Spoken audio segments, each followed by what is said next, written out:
ଛାତି ଲେଖି ନେଇ ଯାଇଛନ୍ତି ମୁଁ କେମିତି ପାରିବିନି ବାପା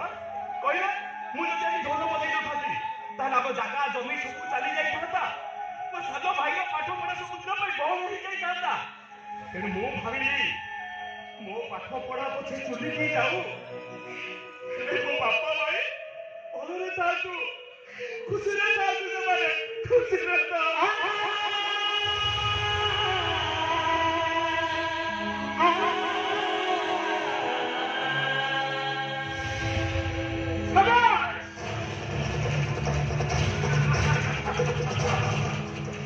ପୁଅରାଜି ହେଇଗଲେ ନାସିଆ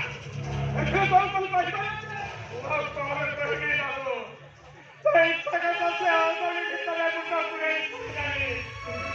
ଖାଲି ଠାକୁରକୁ ପ୍ରାର୍ଥନା କରୁଛି ହେ ଠାକୁରେ ରାଜା ଘରର ଅରଗଣି ଭିତରେ ମୋ ପୁଅର ମୁଣ୍ଡଟା କଟି ଲଗାଉ ବାପା ମୋ ପାଇଁ କାହିଁ କଷ୍ଟ ହଉଛନ୍ତି କହିଲେ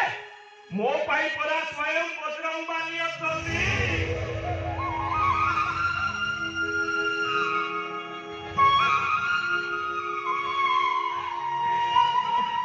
ବାବୁ ଆପଣ ଗୋଟେ କଥା କହିକି ରଖିବେ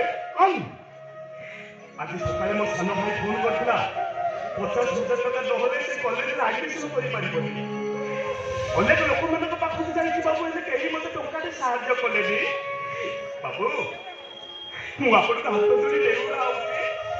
ଯଦି ଟଙ୍କା ଅଛି ତାହେଲେ ମତେ 50,000 ଟଙ୍କା ସାହାଯ୍ୟ କରନ୍ତୁ ବାବୁ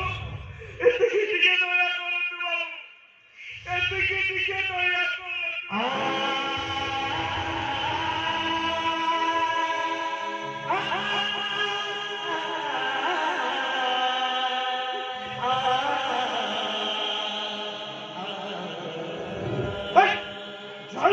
50,000 ଟଙ୍କା ଯିବା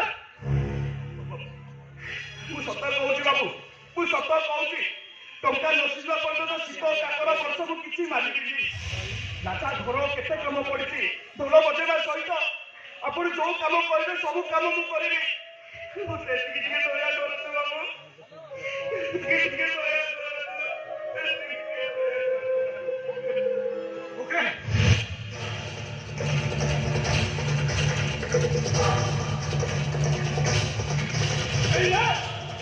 50,000 ଟଙ୍କା ଅଛି ଭଲ ଭାବରେ ଆଉ ତୁ ଠିଆ ଲୁକାଇ ଆସିଆ ଦେଖ ତୋ ପୁଅକୁ ରଜା ଘରର ନୀତି ନିୟମ ଭିତରେ ଟିକେ ଭଲ ଭାବରେ ବୁଝେଇছে ବାପା ଇଏ କୋଉ ନୀତି ନିୟମ କଥା କହୁଛନ୍ତି ରାଜା ଘରର ଲୋକମାନେ ଯାହା କହିବେ ତାଙ୍କ କଥା ମାନିବ କୋର୍ଟ କହିଲେ ଉଠିବ ବସ୍ କହିଲେ ବସିବ দেখো তাহলে পার্টি করিবনি পার্টি খানা করিবনি বাবা কেবিটি নিয়ম বাবা রাজা করে পাঠ সগুণে রাজা করে বুঝাতে শুনালে তবে পাঠ କରିବାକୁ ହବ ନାଇଁ ବାପା ମୁଁ ପାରିବିନି ପିଲାଟି ଦିନରୁ ଛାତିରେ ହାତ ରଖି ନିଜକୁ ଫଟେଇ ଓଳିଆ ବୋଲି କହି ଆସିଛି ମୋ ଆଖରେ ଯଦି କିଛି ଅନ୍ୟାୟ ହେଇଯିବ